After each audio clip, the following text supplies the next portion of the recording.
વિસાવદરની પાસે ચાપરડા ગામ અને ત્યાં ઉગાવાળા કરીને એક દરબાર રહેતા હતા. આ ઉગાવાળા દરબારની એકની એક દીકરી હીરબાઈની આજે વાત કરવી છે. એમ કહેવાય કે ઉગાવાળાને દીકરો નથી. એકની એક દીકરીને બાપે લાડકોડથી મોટી કરી. આ દીકરી હીરબાઈ ખૂબ જ સમજદાર હતી. ઉગાવાળા દરબારની કાઠી દરબારની આ દીકરીના 16 વર્ષની ઉંમરે લગ્ન થયા. દીકરીના લગ્નમાં સૌથી કરુણ પ્રસંગ હોય છે વિદાયનો. સાહેબ, એમ કહેવાય કે હીરબાઈના લગ્ન થયા અને દીકરીને વિદાય આપવાની વેળા થઈ ત્યારે ઓરડામાં એ ઘરડો બાપ ઊભો રડતો હતો. અરે, દીકરીની વિદાય થતી હોય ને ત્યારે ગમે તેવો કઠણ કાળજાવાળો બાપ હોય ને એની આંખ પણ ભીની થઈ જાય હો. એટલે ઉગાવાળા દરબાર ચાપરડા ગામના આ દરબાર દીકરીની વિદાય સમયે ઓરડામાં પાનખર વડલાની જેમ ઊભા છે અને દીકરીને કહે છે, બેટા હીરબાઈ, આ ચાકડા બાકડા બધું ઉતારતી જજે તું દીકરા. અરે બેટા, હવે તું સાસરે જતી રહીશ પછી કોણ આ બધું સાફ કરશે? પણ એક દીકરી બાપના ઘરને ખાલી થતા કઈ રીતે જોઈ શકે? પણ પિતા એકલા હતા એટલે એમની વાત પણ સાચી હતી કે બધું કોણ સાફ કરે. એટલે દીકરીએ કહ્યું કે બાપુ, ભલે રહ્યું બધું, હું થોડા દિવસે આટો મારવા આવતી રહીશ અને બધું સાફ કરી દઈશ. અરે ના બેટા, તું બધું ઉપાડી જા અને સાંભળ, પેલા પટારાના ખૂણામાં એક ડાબલી પડી છે ને એ મને આપ. એટલે દીકરીએ ડાબલી આપી. એમાંથી દરબારે સોને મઢેલા વાઘના નોર કાઢ્યા અને કહ્યું, બેટા, જાતે શિકાર કરીને રાખ્યા હતા કે તારો ભાઈ આવે તો એને વાઘના નોર પહેરાવું, પણ કુદરતને મંજૂર નહીં હોય. પણ બેટા, તારા ઘરે ભગવાન ગળ્યું મોઢું કરાવે ને ત્યારે ભાણેજને આ વાઘના નોર પહેરાવજે. બેટા, આ વાઘના નોર લેતી જા અને ઘરમાં જે કંઈ બધું છે એ ઉતારીને લેતી જા. એમ કહેવાય કે ઘરે જેટલી વસ્તુ હતી એ બધી ઉગાવાળાની દીકરીએ ઉતારી લીધી. પછી એમ કહેવાય કે ઘરમાં 60-65 ભેંસો ઊભેલી હતી. એમાં એક ભેંસ હોડકી હીરબાઈને ખૂબ વાલી હતી. એટલે એમ કહ્યું કે બાપુ, આ હોડકી વિયાઈને ત્યારે મને બળી ખાવા બોલાવજો હો, અને કાં તો ખીરું મોકલજો. ઉગાવાળા દરબાર બોલ્યા કે અરે બેટા, ઈ હોડકીને તું ગાડા સાથે બાંધતી જા. ઈ હોડકી ગાડા હારે બાંધી દીધી. પછી એમ કહેવાય કે સગાવહાલા બધાની વિદાય લીધી અને તે દિવસે એમ કહેવાય કે ચાપરડાના ઉગાવાળાની દીકરીને 25 ગાડા કરિયાવરના ભરીને વળાવી હતી. સાહેબ, ઘરમાં એક ખીલ્લી પણ નહોતી રહેવા દીધી અને દીકરીને વિદાય આપી છે. ચોરા પાસેથી ગાડા નીકળ્યા ત્યારે આ દીકરીના પિતરાઈ ભાઈઓ ચોરા પાસે બેઠા હતા. એટલે દીકરી એમ કહેવા જતી હતી કે મારા બાપુનું ધ્યાન રાખજો. ત્યાં તો હજુ મારા બાપુનું એટલું બોલી ત્યાં પિતરાઈભાઈ બોલ્યા, શું તારા બાપનું? અરે, તારા બાપે તને 25 ગાડા ભરી દીધા તો અમે બધું વાપરવા વાળા નહોતા? એટલે ઉગાવાળા ખડકીએ ઊભા બોલ્યા કે પણ મારે ક્યાં હીરબાઈ સિવાય બીજું કોઈ છે? મારે શું કરવું હોય એટલે બધું દીકરીને આપી દીધું. ત્યાં તો એ લોકો બોલવા લાગ્યા કે ગાંડો થઈ ગયો લાગે છે, તારે દીકરો નહોતો પણ અમે બધા વાપરવા વાળા તો હતા ને.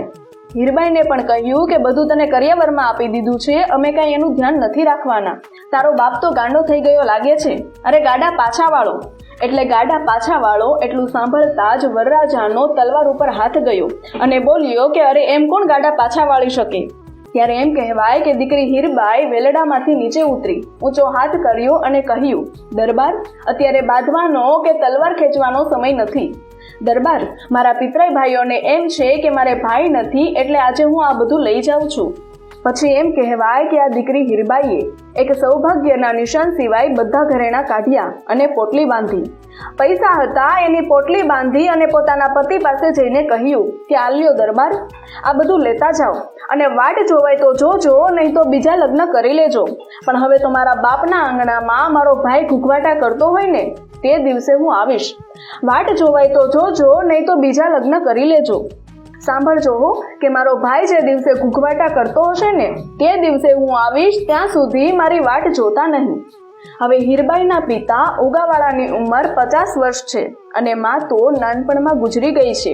અને આ દીકરી એમ કહે છે કે મારો ભાઈ જે દિવસે ઘૂઘવાટા કરતો હશે ને તે દિવસે હું આવીશ. અને આટલું કહીને દીકરી પાછી આવી.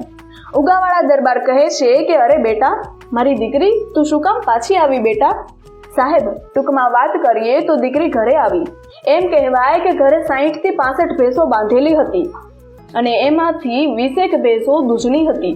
એમાંથી એક ભેંસનું દૂધ બીજી ભેંસને પીવડાવે બીજીનું ત્રીજીને અને એમ કરીને 7મી ભેંસનું જે દૂધ હોય ને એમાં કેસર નાખીને આ દૂધ ઉકાળીને પોતાના બાપને પીવડાવવા લાગી. 50 વર્ષના ઘરડા પિતા દૂધ પીતા પીતા હસે છે અને કહે છે કે બેટા, તું શું કરવા જઈ રહી છો, મને કંઈ સમજાતું નથી. પણ સાહેબ, 1 દિવસ 2 દિવસ અને એમ કરીને 6 મહિના થયા ને ત્યાં તો 50 વર્ષના કાઠી દરબારના ગાલ ચમક મારવા લાગ્યા. બુઢા બાપને તો ખજૂર અને કેસરવાળા દૂધથી લોહી ચડી ગયું. સાહેબ, આ દેશની ધરતીની દીકરી કેવી હોય તેનો આ પ્રસંગ છે કે આ દેશની દીકરી કોને કહેવાય. એમ કહેવાય કે ઉગાવાળાની ઉંમર 50 વર્ષની હતી, પણ એ 7મી ભેંસનું દૂધ પીને જાણે જુવાની ઝબકી ઉઠી હોય એવું લાગતું હતું. અને પછી માગે એટલા પૈસા દઈને એમ કહેવાય કે આ 17.5 વર્ષની દીકરી હીરબાઈએ પોતાના બાપના લગ્ન કરાવ્યા. વિચારો તો ખરા કેવો સમય હશે. સાહેબ, તે દિવસે આ 17.5 વર્ષની દીકરી હીરબાઈ ઉગાવાળાની દીકરી નહોતી લાગતી. અરે, દીકરાને જાણે પરણાવવા જતી હોય એમ ઉગાવાળાની માં લાગતી હતી હો. એટલે 50 વર્ષની ઉંમરે આ દીકરીએ બાપના લગ્ન કરાવ્યા. જુવાન કાઠિયાણી એમ કહેવાય કે દીકરીની માં બનીને આવી. આ દેશની દીકરી હીરબાઈ પોતાના પિતાને પરણાવે છે, માતા પિતાની સેવા કરે છે અને 1 વર્ષ થયું ત્યાં એમ કહેવાય કે ઉગાવાળાના ઘરે એક દીકરાનો જન્મ થયો. 3જા વર્ષે વળી પાછો બીજો દીકરો આવ્યો. અરે, એક નહીં 2 દીકરા ઉગાવાળાને ત્યાં ઘૂઘવાટા કરવા લાગ્યા. આ વિસાવદરના ચાપરડા ગામની સત્ય બનેલી ઘટના છે હો. દીકરી હીરબાઈ તો જાણે ઘરડી ડોશી દીકરાને રમાડતી હોય એમ પોતાના ભાઈઓને રમાડે છે. એના બાળો ત્યાં ધોવે છે અને કેમ 3 વર્ષ નીકળી ગયા એ ખબર ના પડી અને હીરબાઈ જોત જોતામાં 20 વર્ષની થઈ ગઈ. એક દિવસ હીરબાઈ કુએ પાણી ભરવા ગઈ. ત્યાં એની ગામની બહેનપણીઓ આવી અને એમ કહ્યું, હીરબાઈ, ઢાઢે લાવ્યા છે તમને તેડવા, એટલે તમારા ધણી તમને તેડવા આવ્યા છે એમ. 3 વર્ષ પછી હીરબાઈના પતિ એને તેડવા આવ્યા અને તે દિવસે એ જ કરિયાવરના 25 ગાડા ભર્યા અને કહ્યું, બાપુ, એક ખિલ્લી પણ મકાનમાં રહેવા નથી દેવાની, હવે તમારે જે કરવું હોય એ કરજો. આ બધા કરિયાવરના ગાડા ભરીને ચોરેથી નીકળ્યા અને હીરબાઈએ કહ્યું, કા ભાઈઓ, મજામાં?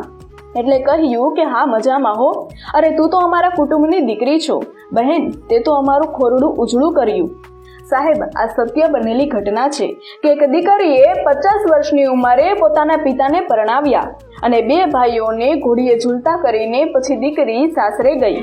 એટલે કહેવાનો અર્થ કે આવી દીકરીઓ આપણા ભારતમાં થઈ ગઈ. વિડીયો વિશે તમારો અભિપ્રાય કોમેન્ટમાં જણાવો અને વિડીયોને શેર કરો તથા આવા અવનવા વિડીયો જોતા રહેવા માટે ફોલો કરો.